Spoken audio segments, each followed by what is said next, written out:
जंगल वाले बाबा नमो नमः, जंगल वाले बाबा नमो नमः, जंगल वाले बाबा नमो नमः, जंगल वाले बाबा नमो नमः, जंगल वाले बाबा नमो नमः।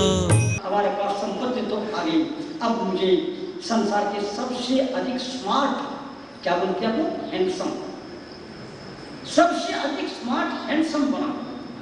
जिन्होंने हिदायत दिया, याद रखना, तुम यदि ऐसे बन जाओगे तुम्हारी पत्नी तुमसे 10 गुना, थोड़ा सा सिर हो जाता है, सोचता है कि करूं क्या करूं, और अंतोगत्वा उन्हें सोचा कोई बात नहीं, हम निपट लेंगे। उन्होंने कहा दुनिया के सबसे हसीन औरत तुम्हारी औरत बन जाएगी, विचार कर लेना। उन्होंने कहा कोई बात नहीं है, और उसके बाद उन्होंने हाँ कह दिया, और उन्होंने उसको भी पूरा कर दिया। और उसने सोचा कि अब उन्होंने अंतिम इच्छा बताओ बोल दिया। अंतिम इच्छा बचाते हुए थोड़ा सा सिर हो जाते हुए सोचता है अब 2 बात तो मांग लिया है, लेकिन मेरे को जो मिले हैं उससे 10-10 गुना मेरी पत्नी को भी मिल चुके हैं, इसीलिए इस पर मार करना। अब उन्हें क्या सोचा, अब उन्हें सोचा कि क्या करें। उन्होंने कहा अब एक आप ऐसे काम करो, जिन्न से कहा एक ऐसा काम करो कि मेरे को एक हल्का सा हार्ट अटैक दे दो।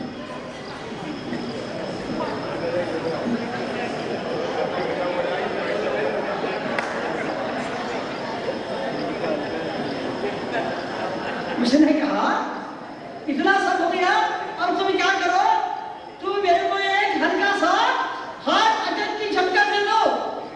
उसने सोचा कि मेरे को हल्का सा हार्ट अटैक की झटका आएगी, मैं तो बच जाऊंगा, और पत्नी तो स्वर्ग सिधार जाएगी, और उनकी सारी संपत्ति का मालिक भी मैं ही बन जाऊंगा। आदमी क्या सोचता है, मैं हंस रहे, लेकिन मैं सज्जनता की बात कर रही, कोई सज्जनता नहीं है।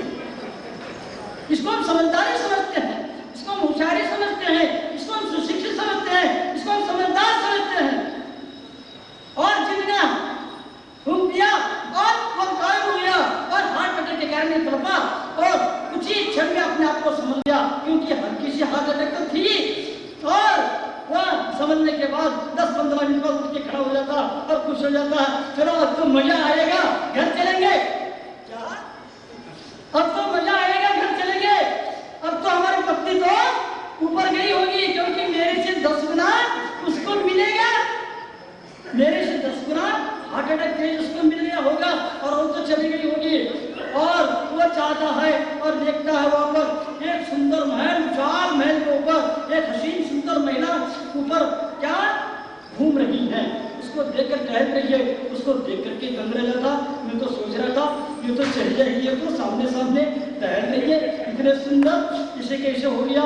मैंने तो सोचा था कि मेरे को हार्ट अटैक मिलेगा, और उससे 10 गुना उसको मिलेगी और चली जाएगी, लेकिन बात इतनी सी थी। उन्होंने कह दिया था मेरे को हल्का सा हार्ट अटैक दे दो, तो उनको हल्का सा हार्ट अटैक मिला था, किंतु वो हल्का सा हार्ट अटैक 10 गुना, मतलब हल्का, उससे 10 गुना हल्का हार्ट अटैक उसको मिला था।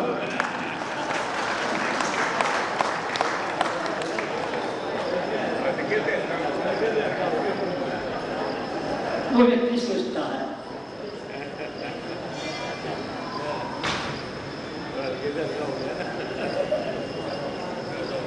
थोड़ा सा विचार करें, दूसरों के विकास को देकर के ईर्ष्या करने वाला कभी अपना विकास नहीं कर सकता। दूसरों के विकास को देकर के ईर्ष्या करने वाला व्यक्ति कभी अपना विकास नहीं कर सकता है। हमारे विकास क्यों नहीं हो रहा? ईर्ष्या के कारण। हमारे अंदर कुड़न क्यों है? ईर्ष्या के कारण। हम परेशान क्यों हैं? ईर्ष्या के कारण, असहिष्णुता के कारण। हम तो दूसरों की अच्छाई हमें देखने नहीं जाते हैं, अपनी तरक्की से खुश हो और दूसरों की उन्नति से ना जले। मैं सबसे कहना चाहूंगा अपनी तरक्की से खुश हो जाओ, दूसरों की उन्नति से कभी ना जले, क्योंकि क्या हो जाएगा महाराज, वरना अन्यथा वह जलन आपको ही जला डालेगी।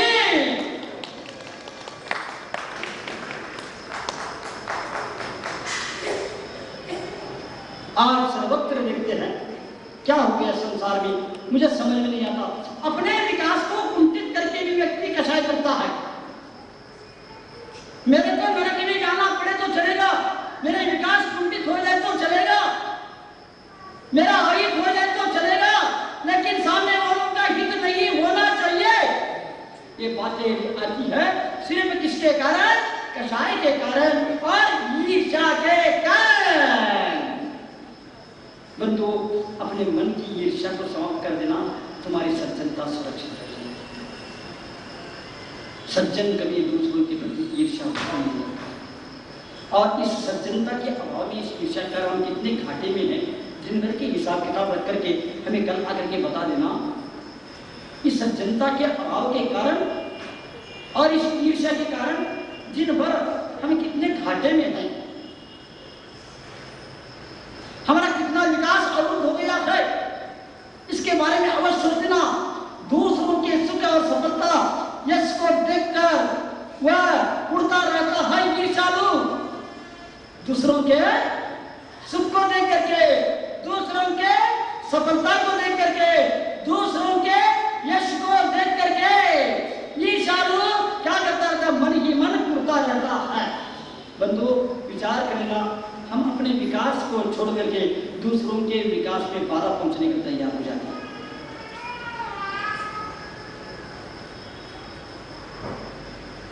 कहां तक कहाया? ईर्ष्यालु को दूसरों की प्रशंसा अच्छी नहीं लगती। एक बार की बात है, दो मित्र थे और दोनों मित्रों में आपस में परस्पर में बहुत बड़ा प्रेम था और हमेशा साथ रहते थे और सुख संकट में एक दूसरे को साथ देते थे। और एक दिन क्या हो गया कि दोनों घूमते घूमते घूमते एक बहुत बड़े ऊंचे पहाड़ के नीचे चढ़ने में पहुंच जाते हैं। और पहुंचने के पश्चात एक मित्र ने दूसरे मित्र से पूछा, बता दो, मैं इस पहाड़ के चोटी पर चढ़ जाऊंगा, तू मेरे को क्या देगा? क्या? एक मित्र ने दूसरे मित्र से पूछा, मैं इस ऊंची पर्वत की चोटी पर चढ़ जाऊंगा, दोस्त तू मुझे क्या देगा? उसने कह दिया, मैं तेरे को धक्का दूंगा।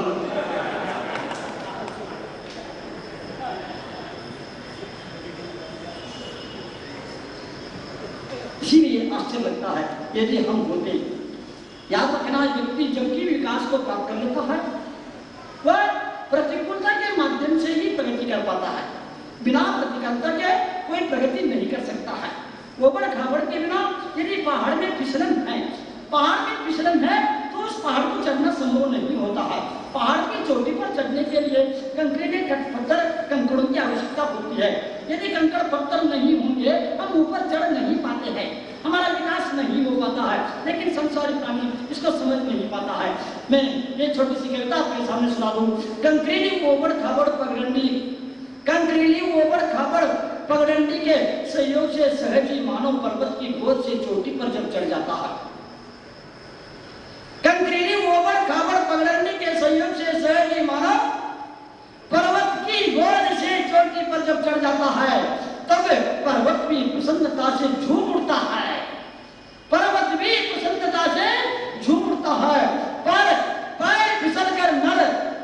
पैर फिसल कर नर गिरी से नीचे की ओर जब गिरता है, तब घबराकर गिरी भी आश्चर्य से चकित हो जाता है। पीछे पीछे पत्थर कंकड़ भी भागने लगते हैं। जब वो फिसल करके नीचे गिरता है, वो नीचे जाता रहता, उसी के पीछे पीछे पत्थर कंकड़ भी उसके पीछे पीछे भागने लगते हैं। लगता है मानो उनको बचाना ही चाहते हैं। वो कंकड़ पत्थर भी उनको बचाना ही चाहते हैं, कहीं नीचे तक पहुंच न जाए, जल्दी उनको पकड़ लो। इस भावना से कंकड़ पत्थर भी उनके पीछे पीछे भागते हैं और मानो उनको बचाना ही चाहते हैं। किंतु कंकड़ पत्थर के स्थान पर यदि हम होते,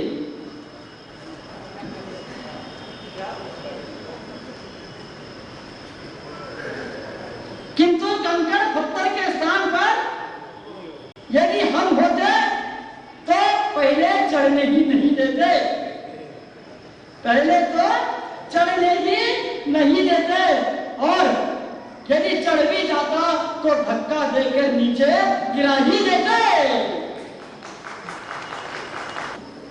क्योंकि हम बुद्धिमान और मानवता के खाली मानव है ना। हे मनुष्यों,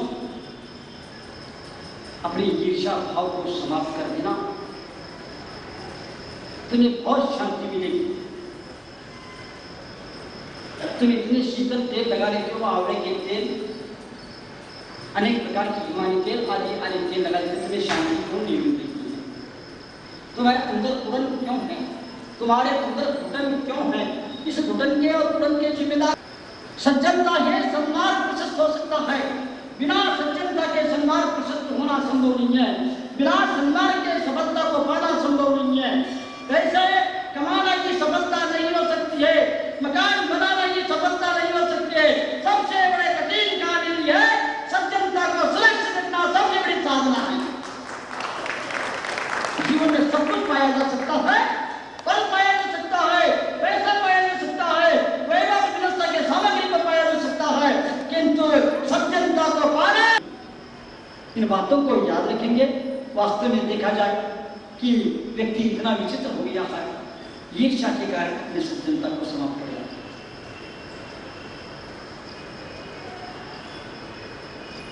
ईर्ष्या सब में रहती है, पशुओं में भी रहती है, देवों में भी रहती है, नारकियों में भी रहती है, लेकिन जो मनुष्यों में ईर्ष्या भाव कहीं देखने को नहीं मिलती। सबसे अधिक ईर्ष्या भाव यदि है तो मनुष्यों में, और मनुष्यों में भी बताऊं क्या बताऊं, बुरा तो नहीं मानेंगे। मनुष्यों में भी यदि सबसे अधिक ईर्ष्या भाव होते हैं तो इन माता बहनों में।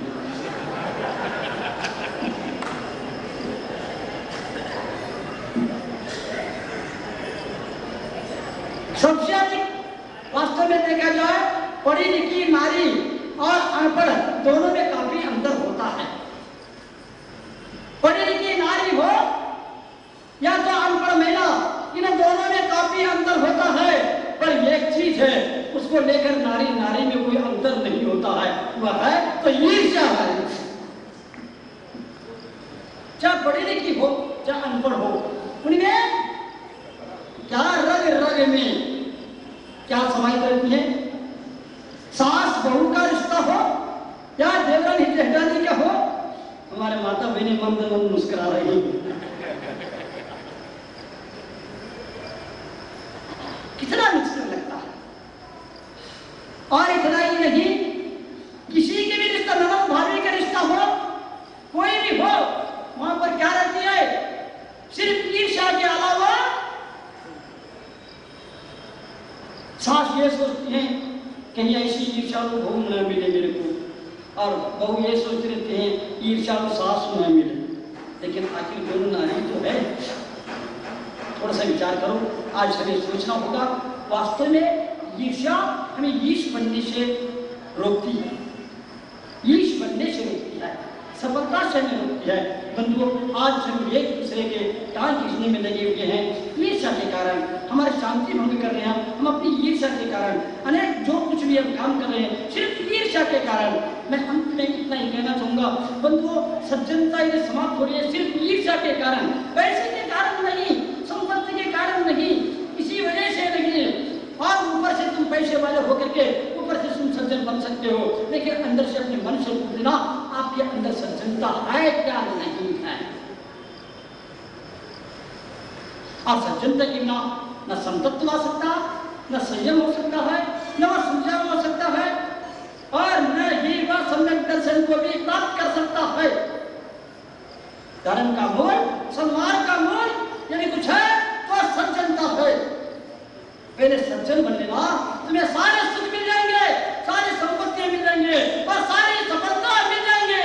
जंगल वाले बाबा नमो नमः, जंगल वाले बाबा नमो नमः, जंगल वाले बाबा नमो नमः, जंगल वाले बाबा नमो नमः, जंगल वाले बाबा नमो